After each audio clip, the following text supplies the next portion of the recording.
네덜란드 동인도 회사 소속 선원들이 좌초되어서 조선에 있다가 이곳을 통해서 포로 탈출했던 여수 하멜 등대입니다. 석인 하멜이 그 항해 일지를 기록했는데요. 그래서 우리는 하멜 표류기라고 부릅니다. 그들은 왜 일본으로 가고 있었을까요? 중국에서 생산하던 자기가 유럽 귀족사에서 대인기였고 이를 수입해서 내다 판 네덜란드 동인도 회사는 막대한 이윤을 얻고 있었습니다. 그러나 명나라와 청나라 교체 시기에 도자기 공급이 끊기자 서양의 귀족들은 동양의 도자기 공급처를 일본으로 정했고 일본의 도자기들이 엄청나게 유럽 귀족들에게 수입되고 있었습니다. 이때 조선에서 데려갔던 도공이에서 실험을 하고 자기를 만들기 시작한 일본에 선을 넣습니다. 네덜란드의 동인도 회사는 일본에서 대량의 도자기를 유럽에 내다 팔아 막대한 이익을 얻기 시작했습니다. 만약에 이들이 조선의 도자기를 주문했더라면 안견의 그림과 김홍도 풍속도를 고우가 구경할 수 있었더라면 도자기를 감싸고 있던 이 현란한 기법의 일본 판화가 유럽 화단에 센세이션을 일으킵니다. 남도의 소금강이라고 일컫는 전라북도 순창의 강천산에 와 있습니다. 2020년은 참 특별한 가을을 맞이하고 있는데요. 이곳 강천산에 마스크를 끼고도 이렇게 우리 가을을 즐기고 있는 모습을 볼 수가 있습니다. 기요에 일본 에도막부 시대에 유행하던 풍속화를 말합니다. 덧없는 세상 또는 속세라는 뜻의 우기요 그리고 그림에 에도 시대에 경제적으로 급성장한 상인 계층이 문화 주체로 대두되었고 뜬구름처럼 현실을 즐겁게 지내자는 긍정적인 현세관이 반영되어서 현실을 낙천적인 서민의 눈으로 그린 그림이 바로 우기요에입니다. 다시 말하자면 떠다니는 그림인 셈입니다. 그 이름값을 하는 걸까요? 이런 그림은 많은 수요를 감당하기 위해서 목판 인쇄를 해야 했고 소재도 소비자가 원하는 유명 연예인격인 가부키 배우부터 관광엽서 역할인 도시 풍경까지 다양했습니다. 18세기 중엽 유일한 개항장이었던 나가사키 항을 통해서 서양의 원화와 판화가 유입이 되었고 서양 원근법이 적용된 그림이 등장합니다. 1853년 일본이 개항하기 전에도 이미 일본과 교역을 하고 있었던 네덜란드를 통해서 우기요의 화집들이 유럽에 소개되었습니다.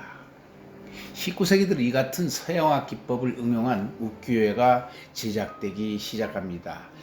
대표적인 화가로 가츠시카 후쿠사이와 안도 히로시기는 당시 유럽에서도 알아주는 화가였습니다.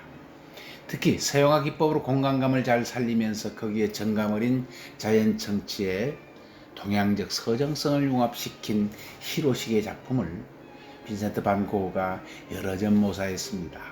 한마디로 우기요에는 일본인들이 일본화에다가 서양화 기법을 융합해서 일본화한 대중문화상품이라고 할 수 있겠습니다. 1855년 파리 세계박람회가 열립니다. 이곳에서 네덜란드관에서 일본 예술품을 판매하기 시작합니다.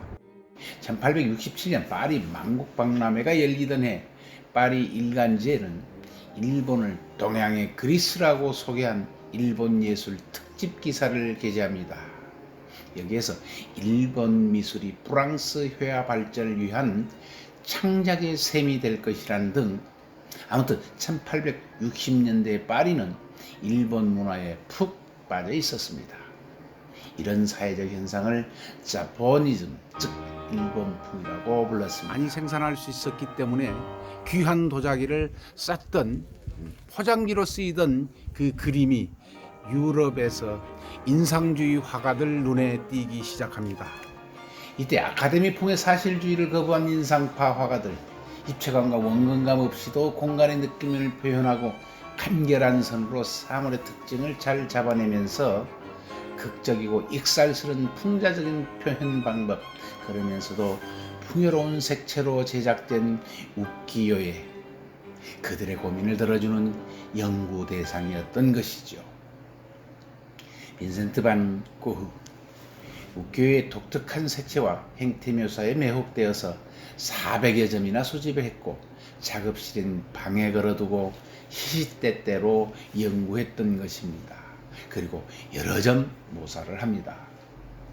우키요에가 없었다면 고흐의 작품이 상당히 달라졌을 것이고 그리 대단치 않았을지도 모른다고 하는 미술사가들의 평가도 있습니다. 고흐 작품에 나타난 일본의 숨결. 100년이 지나고 반 고흐에 대한 일본인들의 대답은 대단합니다.